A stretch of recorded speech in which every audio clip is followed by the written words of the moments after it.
Welcome to Transatlantic Wrestling Talk. I'm your host, Andy, joined by my brother, Dale. How we doing, buddy? Hey, Andy, what's up, brother? It's a weekday for us, so this is a little weird. But, we wanted to change it up a little bit. Why is that? We wanted to get into talking about how we would be able to book something back in the year. Okay, so we looked at, you and I are huge. I'm not going to call ourselves historians because we ain't getting paid for this. We love to do this and we would love that as a career. However, a lot of times we'd like to do fantasy booking, all right, with the current day. So we figured, why don't we take a couple of topics from one year in particular and talk about what we could do and kind of shift it. Now, we're not going to really go into too detailed on legacies, although maybe that could help, but maybe we're not going to go too detailed into what that would lead to for like 3 years, 4 years from now, but maybe it could lead into something as far as, maybe a new headliner for a pay-per-view or a new feud. It's basically fantasy booking. And, I would love some interaction with this, down the road. If you guys want to do some, not only do you subscribe, but some comments and give us some input as far as what other years you want to hear us do. Right now, we're going to go into the nice year. I think I was 11 years old of 1996. We're both 11 years old. Yes, that's right. So that's why we call ourselves brothers, we're twins, but not,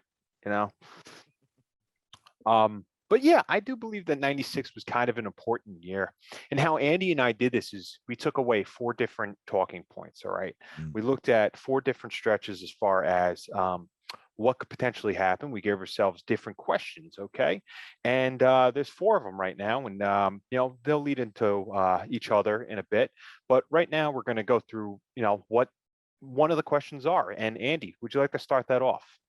Yes, bear with me 1 second. I have got it here in front of me, but I am always okie doke.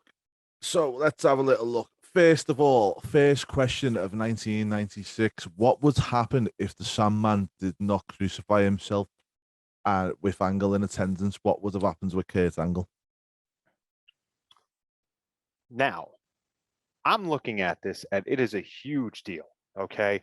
They brought in Shane Douglas was actually friends, I believe, with Kurt Angle and Francine. Francine had a wonderful story. She was just interviewed on, I forgot the guy's name, but Francine did an interview where she said that Kurt kind of passed by her. He's like, look, Francine, look, I can't be shown in this whatsoever. If everybody recalls what happened was Raven was in a feud with Sandman at the time. Okay. And it was heated. It was talking about family. Basically, Raven kind of not abducted the family, but kind of lured them into his flock. Before the flock. Raven's whole character back then was kind of like oh God, what's the word now? He was like a tribal. Piper? Yeah. What's it called though? A cult. He was a cult leader, wasn't he? That was kind of what he was doing. Yep. Yeah. And he had the speaking points, throughout the years. People just remember him as a wrestler. He was Johnny Polo for years. Even stemming back to WCW, he was a great manager too. So it's just funny how everything intertwines. But I do believe that, he was on fire with this. His promos were second to none. I mean, if they, and I think that's part of the reason why Vince had him in here into WWF at the time. As a manager, who do you manage? Oh, Adam Bomb. It is Adam Bomb, who I thought could have done a lot more good things and could have been a lot higher up the card in WWE. I think if Adam Bomb would have come in, say 1990, I think he would have been in the main event. He would have been up main event status. I think as we're coming into 1996, obviously, as we both know, mate, it was a transitional year, and it started leading into the Attitude Era. So, I think for Adam Bomb, unfortunately, he come into WWF in a little too late.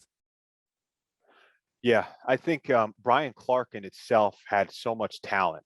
Brian Clark is one of those guys that when you take a look at him, him teaming with Brian Adams, as Chronic, was they got over in WCW. People, for some reason, are kind of crapping on that tag team tandem now. I don't get it. I remember being a fan. Obviously, this is late 2000s, but I think that Brian Clark was this guy that just larger than life. He was a massive man. You look at him today. First of all, he looks in great shape, great health. The guy's going to conventions.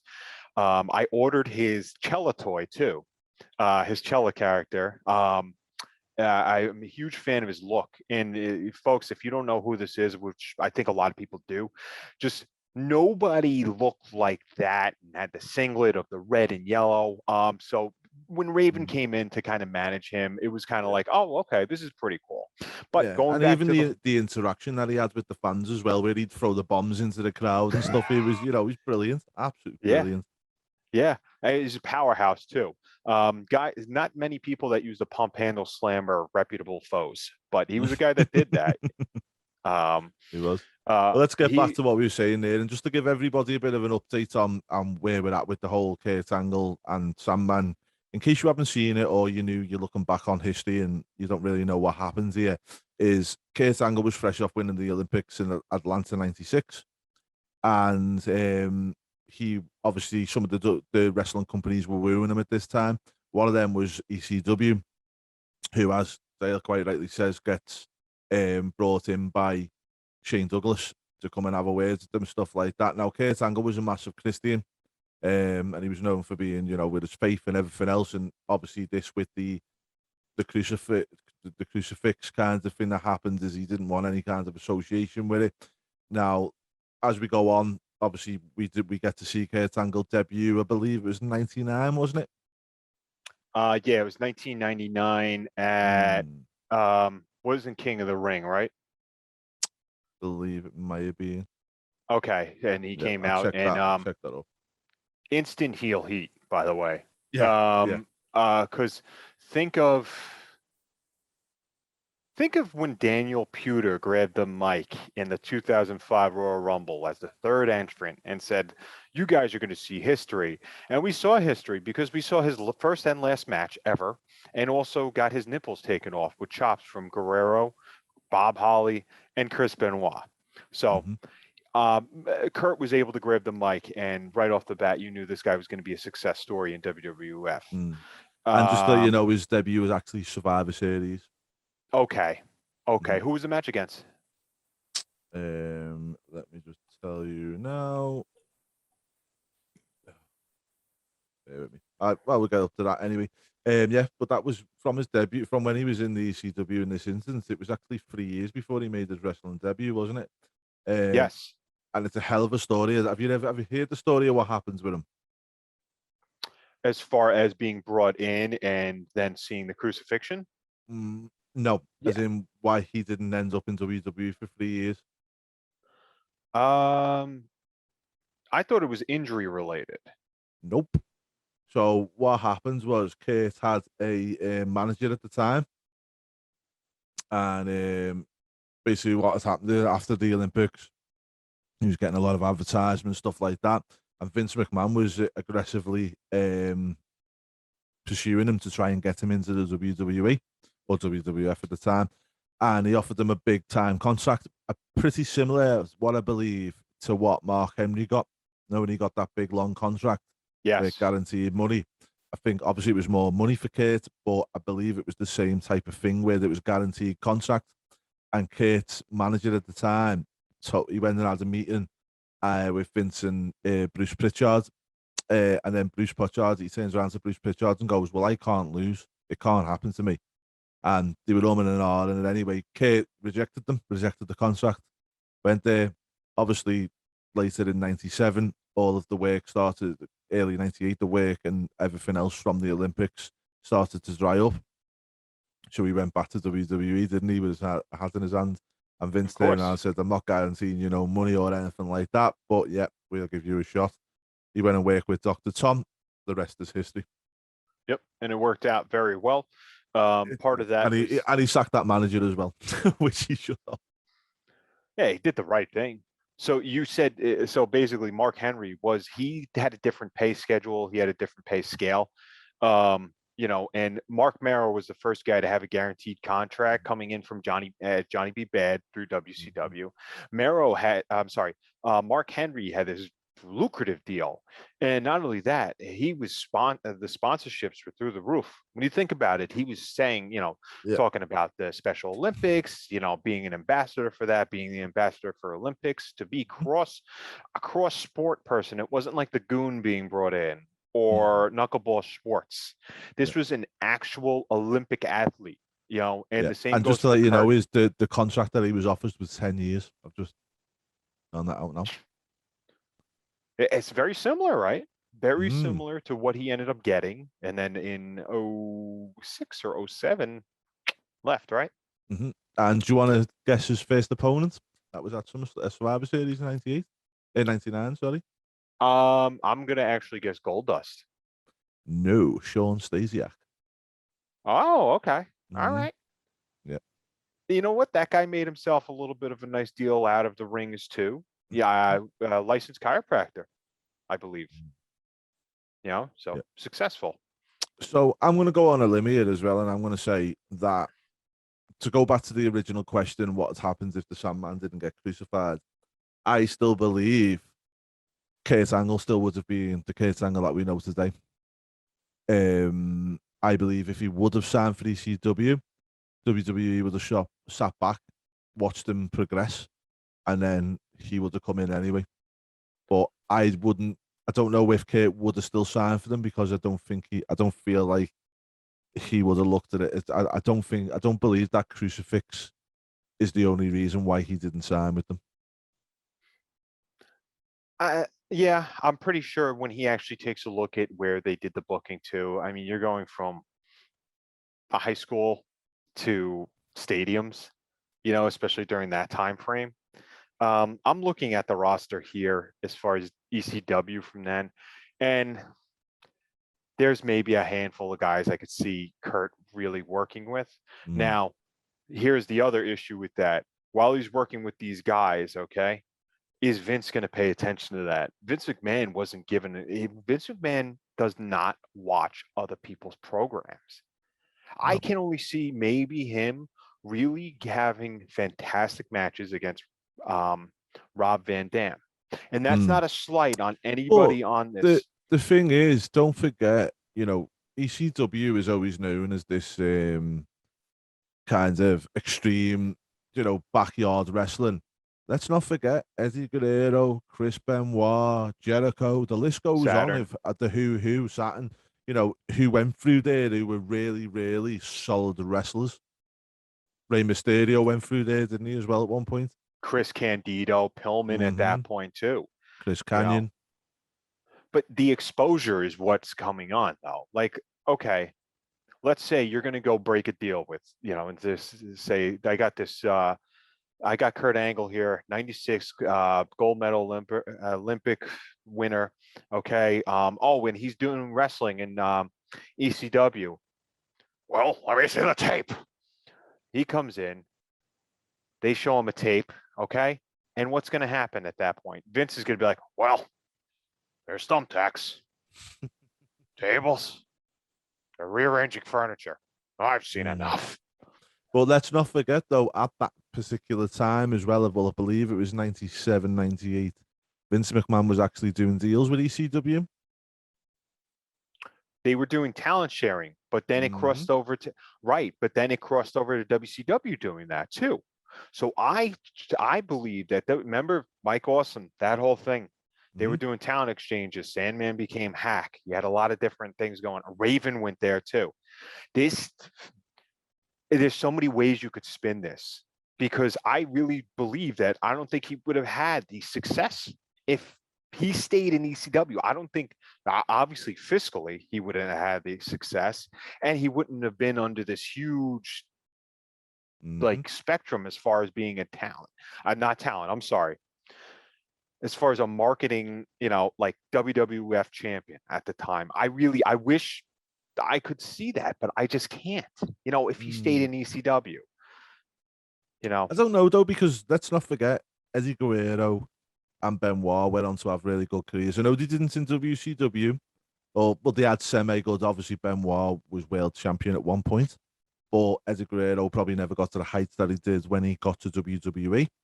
But you know, both of them went through ECW. So Rob Van Dam went through ECW. I think once they would have got him through, and it's one of them things, isn't it, where Vince McMahon doesn't care where you've come from or what you've done. He looks at you as a package and what he can do with you. And if The you old look at Vince, the old yeah, Vince. yeah, well, that's the Vince of '96. That's what we was looking at. So, and he's also, don't forget, he would have not long come off the steroid trial at that point, or it would have been going on at that point. So having an Olympic gold medalist coming into your company, who's obviously took multiple drug tests and etc., would that not have been a really good move by him? Even if he was in Absolutely. ECW or anything like that, because don't forget, ECW had a hardcore following and whatnot. Yeah. It's not necessarily to the masses, and Vince will know that. So he knows he can repackage somebody. I mean, come on, let's face it. How many times has he took someone off TV for 2 weeks, repackaged them, and thrown and shoot them to the moon? Do you know what I mean? Absolutely. You mean to the moon? Yeah, but I think I agree with you on that though. Mm. If he actually shaped him out, like we're talking about 96 Austin, we just off air we spoke about this. He had the drizzling shits as far as announcing. I'm sorry, not announcing, but gimmick of the ringmaster coming in. The theme music was terrible. Then all of a sudden, the guy went on a mic that same year and just spit Okay, one of the best what lines in the I'm going to world. say to you is when he come in, I believe it was in the late '95, if I'm right. Yes. Okay, was the wrestling world ready for a Stone Cold Steve Austin at that time? I'd say yes. You And I'll think? tell you why. Yes. And I'll tell Hmm. you why. You are when you start making people think, like when you start making people think that they need to see something, a certain thing, like Mm. employees of like plumbing systems and garbage men, Mm. when you started doing that, yeah, they're real character, they're real professions, but they're not real characters.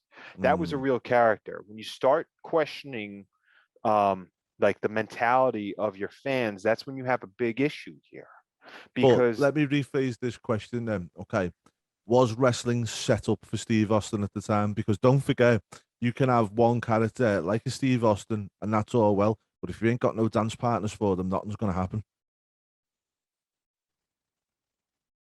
as I'm watching Mark Marrow here with him, okay, at that time, 96, you Mm-hmm. had a couple of different people. You had a lot of egos in the room, though, too. Mm-hmm. Um, Perfect was there. Owen was there. Um, Mankind was there. Okay, The Rock but just started, S- too.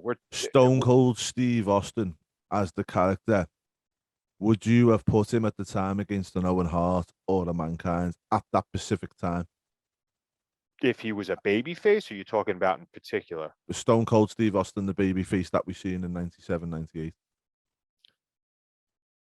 Would it have worked back then the way that they were? Or did we need that to mature and get a Mr. McMahon and everything else that I, come I, alongside it? the McMahon character was the best thing that ever was Mm. created. We all know that the Survivor Series 97 created the best character ever in professional wrestling. I don't care what people says. No. Whether you like him or not, he's the greatest character that's ever been there. Okay.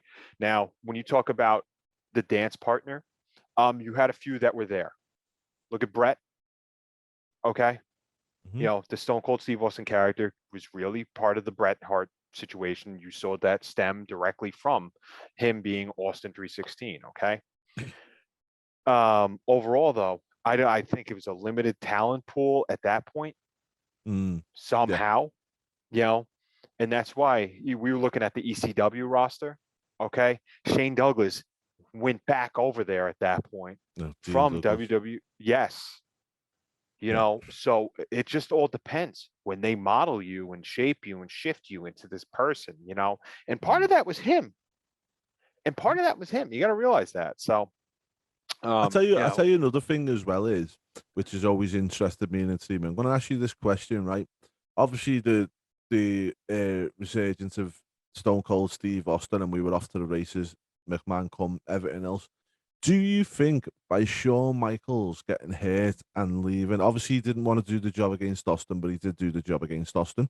But do you think the Austin era would have been as hot as it was and as up there and the support that it got from the office if Shawn Michaels was still there putting his 2 pence worth in at that specific time?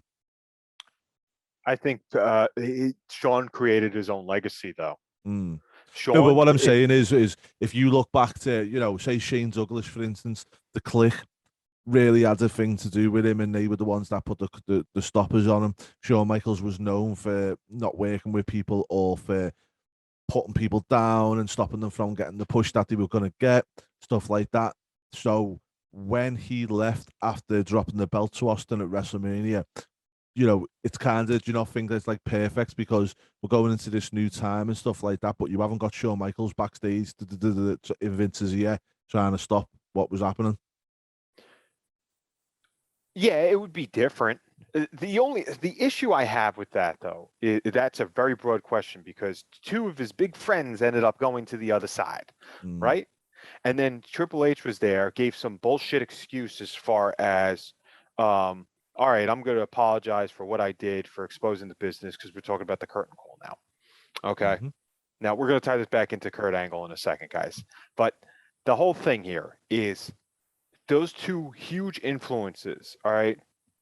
Scott did a job on the way out. I think Nash did one too, went back in. They became, remember, for licensing purposes, they were their own guys. They weren't Razor, they weren't Diesel when they went into WCW.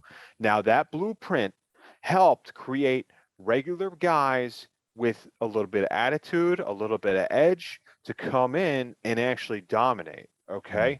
Think of The Rock too. The Rock was fed down the people's throats as blue chipper and third generation superstar. Nobody gave a crap about that. I didn't. I just said, look at Pineapple Head. And then when he came out and shaking his head and, he was even, I mean, they kind of, that's a weird team. That Survivor Series that he was in, what was that? Barry Windham, who was the stalker, Jake the Snake, and Mark Marrow. Those were his partners there. So it's just very weird stuff going on here. But that's a I point. believe, Just as a little bit of a side note, do you know I watched Young Rock? Yeah, Have you watched yeah. it yet? It's awesome. No, and it's awesome. But I heard that Mrs. Maivia was booking people in the back and booked Andre in a battle royal in Hawaii and Which is said, true. "This is." I don't think it is. No, yeah, 100% true. It is. Really? Okay. Yeah, All right. because High Chief Peter Maivia died when he was in his early 40s from cancer, and his grandmother took over the booking, or took over the company once he died. It didn't last very long, but Vince used to send talent over to it because he had a lot of respect for Peter Maivia, for the High Chief. Yeah, why not? Yeah, and why not? When you look at old footage of him, it's like, oh, this is nice to see an actual like big guy like that, working. Yeah. But I don't know. I didn't get into it really too much, so yeah, but I check heard it out. It's great. Because I watched one will. episode and then it kind of hooked me into it, and I watched them all and it was brilliant. So definitely check that out. I will. Definitely. No, that's a good idea. I Okay, should definitely so check that out. I'm gonna ask you one question here straight away. Yeah, just on back of everything else that we've been talking about, the Attitude Era and the way it went, and the kayfabe was broken, everything else. People always say the Attitude Era started with the NWO. I disagree. I think the Attitude Era start at Curtain Call. Absolutely. 110%, because you're breaking kayfabe. Mm. And part of attitude is, when you or I give attitude, it's because we either disagree with something, correct? Or, you go against the grain. To conform and to be part of that straight line is just exactly that. It's, going along the ways. If you don't go along that ways, that means you have what? An attitude problem. And part of that curtain call is that's something you literally reveal the hand that is going on here. You reveal the business. Yeah. It was bound to happen. Do you think the Attitude Era happens, or, and when I say Attitude Era, I don't just mean WWE, I mean in general terms, like across the whole WCW, Monday Night Wars, etc. Do you think everything happens if the curtain call doesn't happen? I believe ECW stays the same Mm-hmm. because they were their own acquired tastes, which I loved. I'm not even gonna lie. We have a different time zone, but I remember staying up 3 o'clock in the morning on Fridays, and you would watch that. We used to get tapes over here. Yeah, tape trading was fun. I'm not even gonna lie, tape trading was fun. And I'll always say this too. Tony Khan claimed to be a tape trader. The only tape that he ever traded was scotch. So I think that if Glacier, do you remember the whole Glacier thing that came out with Mortis and Wrath with WCW? Their blood runs cold, right? They would have kind of continued down that path. How much longer it would have been, I don't know, because once again, I truly believe that when you start making people feel dumber than what they are, or just catering to them, you know. Okay, let me ask you another question then. Okay, who do you believe started the Attitude Era, Vince McMahon or Eric Bischoff? Bischoff, because it was against the grain, because of him saying, all right, Medusa, oh, you're going to throw the belt out? Cool. I'm going to give away results, you know, Yeah. which actually that episode backfired. Let's throw Lex Luger on both shows on the same night. Yeah. Yeah. I'll tell you what else as well. One thing that Bischoff doesn't get enough credit for is, and I think it's overused in nowadays, but back then it was like a whole revolutionary kind of thing, was the fly on the wall camera at the back while two people were talking, as though you're standing there watching them have that conversation, but there's no it's not an interview or not, and it's just an organic conversation. When I was a kid, I loved that. Yeah. Yeah. Instead of the, camera coming in and it's like, oh, let's see what's going on in the back. Yeah, it definitely helped, but that's because he had like a game show background. His whole background was production of TV, and you want to talk about a guy that came out there and said, hey, you know what? I'm going to start a Monday Night War. I'm literally going to put on this program on Monday against my competitor. I'd like to see them do that today, because I do believe that it would actually gain about 1 million fans. Swing. I'm serious too, because then you're talking about getting the best product available. When you go to the supermarket, what are you buying? You're buying me. I'm a cheap bastard. I'm buying what's on sale. Okay. I bought store brand cream cheese the other day. It's garbage, but I saved $6.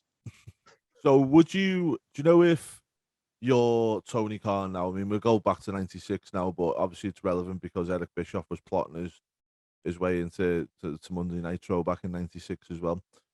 Would you move Dynamite to Monday night, or would you create a new show? Yes, absolutely, 100%.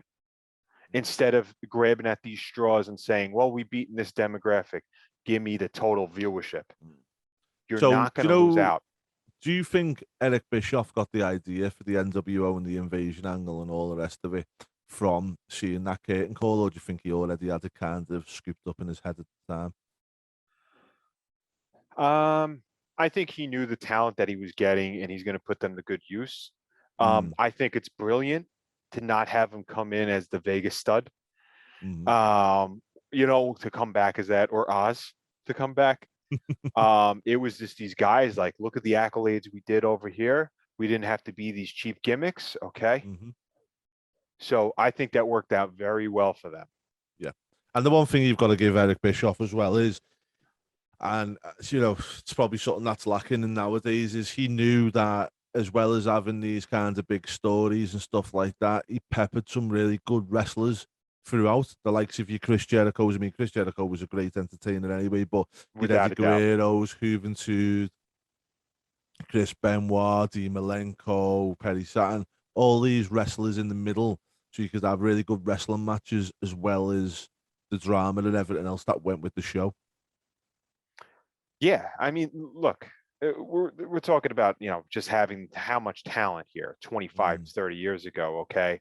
And I don't think, when you take a look at it, you have guys that are, you know, scattered across that roster. Like everybody remembers Nash's lawn dart with Rey Mysterio into the side of a trailer, right? Mhm. That, and that was like, hey, we have to block these outsiders from coming in. It was such a wonderful marketing tool by calling them the outsiders, because they were the outsiders. They came in. They wanted you to realize that we are not WCW. Mm. That's why they had their own pay-per-view too. They made you believe that. At that time, we didn't have the internet. You didn't know No, what contract no. negotiations were, Mm-hmm. So Yeah. that's So when why when everyone's you seeing him come, it was like, whoa, what are they doing there? exactly. And that's Yeah. why when you pull back the cover, all right, and go back to the Kurt Angle thing, right? If Kurt Angle, okay, is there, the crowd is the only one that thinks that Mhm. there's going to be any type of signing. And that is huge, because you hardly had the internet at that point too. Mhm. That Yeah. was, I think we had AIM, and then people ask you age, sex, and location. And then you do Yeah. type chatting, and then you chat with one hand. Yeah. We used to have Um, ASL. yes, ASL, age, sex, location. And and like I said, you chat with one hand afterwards. Yeah. Okay, Anyway, I'm going to ask you one question here because obviously it's very, very relevant to '96, and I don't want to drift over it. Nation of Domination was formed on the 28th of October 1996, so it's very relevant, being the date that we're on today. wow. Holy, we didn't even try for that. Huh. No. Does The Rock Happy become The Rock without the anniversary. Nation? No, no. No. Who would he have fed off of then? Los Boricuas?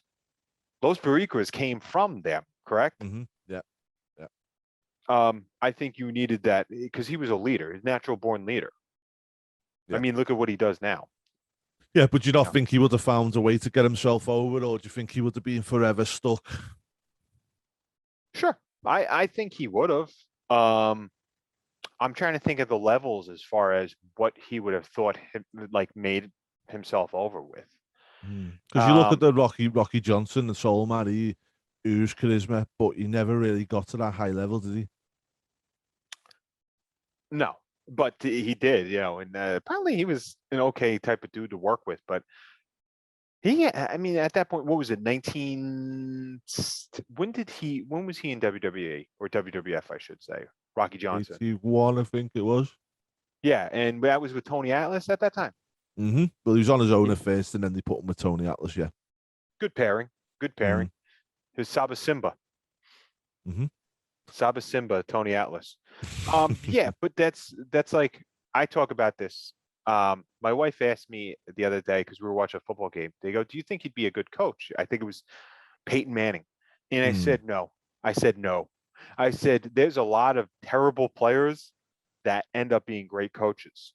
And that's with any sport too, if you ever notice. Not that they're terrible, because you got to be good to make it into the league. But you know what I mean? Like, you don't need to be an upper tier player to be a fantastic coach. No.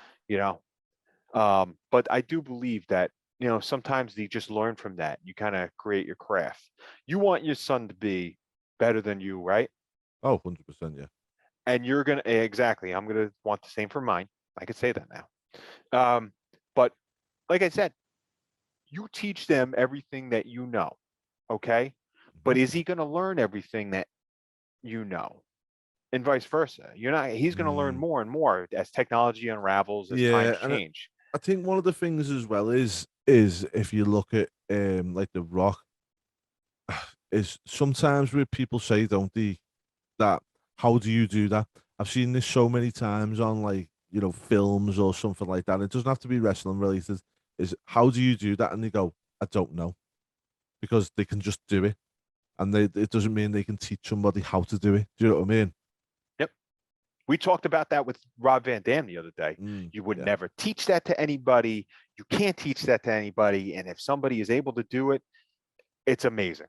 It's incredible. There's certain people that just know how to do certain things. It's called a gift.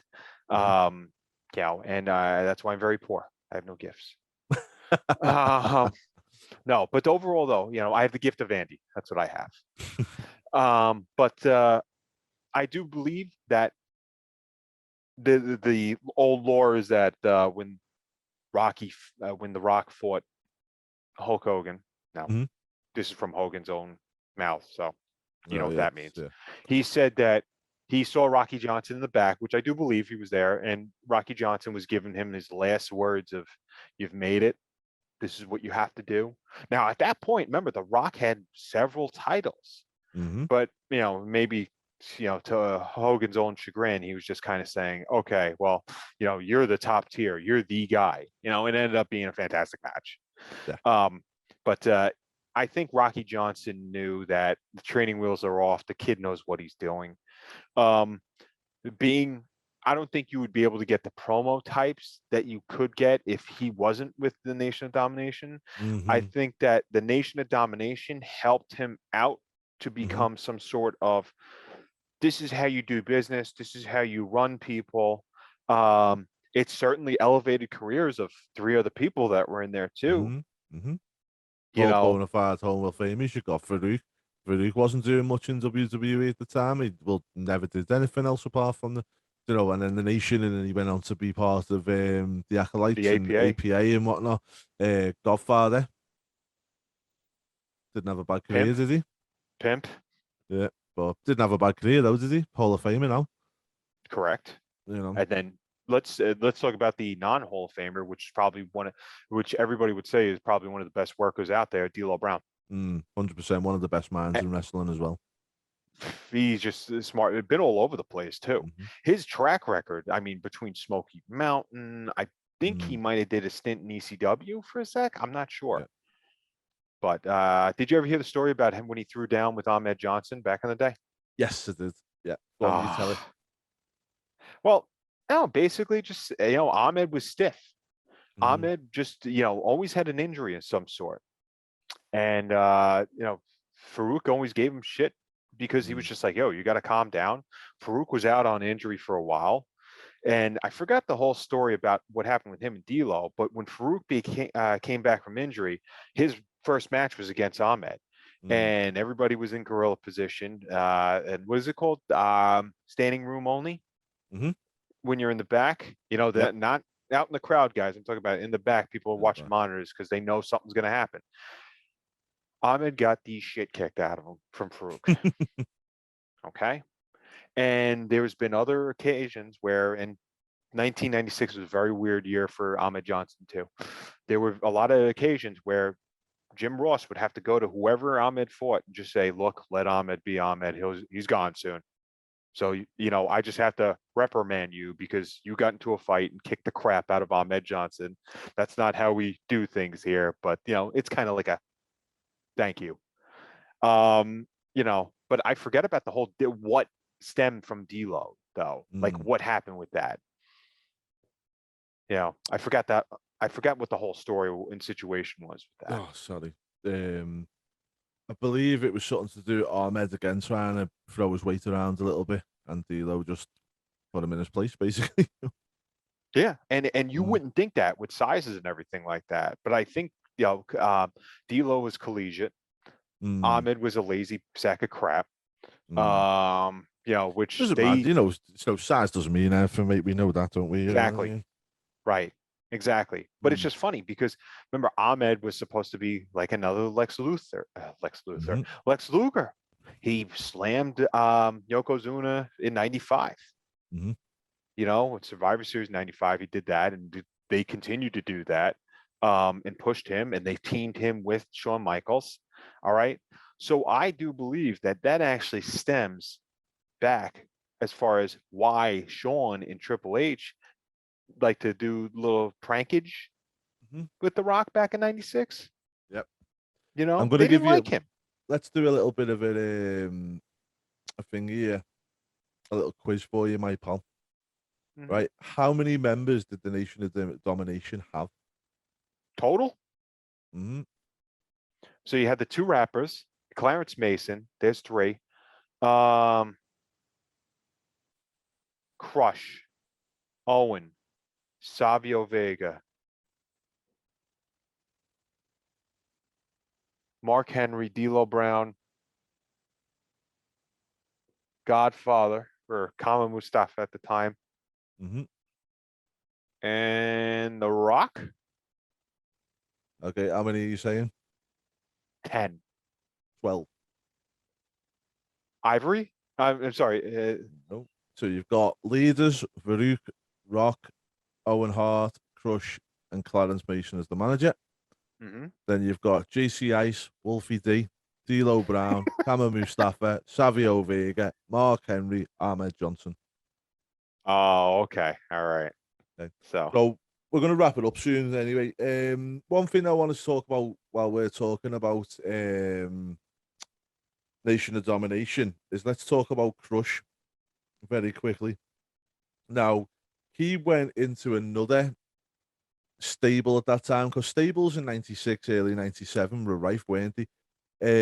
One of the stables was that Disciples of Apocalypse, DOA. Why do you think they never worked out? They were all interchangeable. The Harris boys were kind of, they were the Dups, I believe. They were the Blue Brothers. No, they weren't the Dups. They were something. They were the Blues Brothers. They were just always mainstays. Why they didn't work out? Maybe because of wrestling ability. Brian Lee was also a guy though that was able to, he was a fake Undertaker. In one of the worst matches that you could close out a SummerSlam with. I think that they just wanted that gang warfare thing. Now it didn't help. I think it didn't help that, later on down the road, you find out that they're super soldier Nazis too.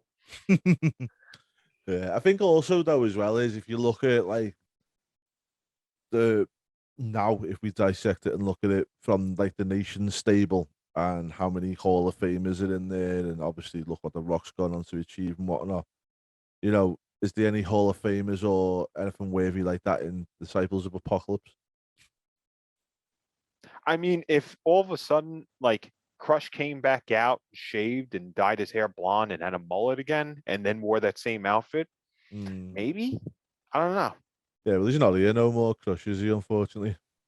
I liked Crush. Crush was actually like a perfect mixture of my friend is Macho Man, and I could still put on a pretty decent match. But what do the guys from OVW do? Crush, bro. Oh no, doink, bro. Making kids cry. So, it's great. just before we finish off, pal, 1996 as a whole. I know obviously we've only scratched the surface, and we'll do a lot more of these, for multiple years, as well as revisiting 1996. In terms of, let's say, between the golden era start and the year 2000, let's say, where would you rate it? It always tugs the heartstrings when you think about the initial movement of something. You'd probably have to rank it still bottom out of those years. And I'll tell you why.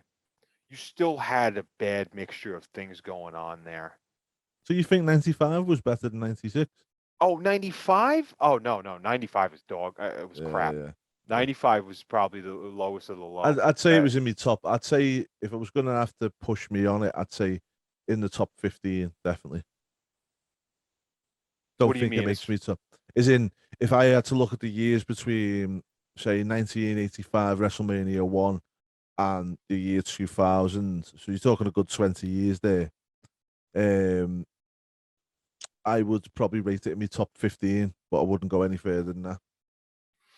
Okay, but the thing is, do you have one of the most pivotal points in all of wrestling, a game changer, and that was Bash at the Beach.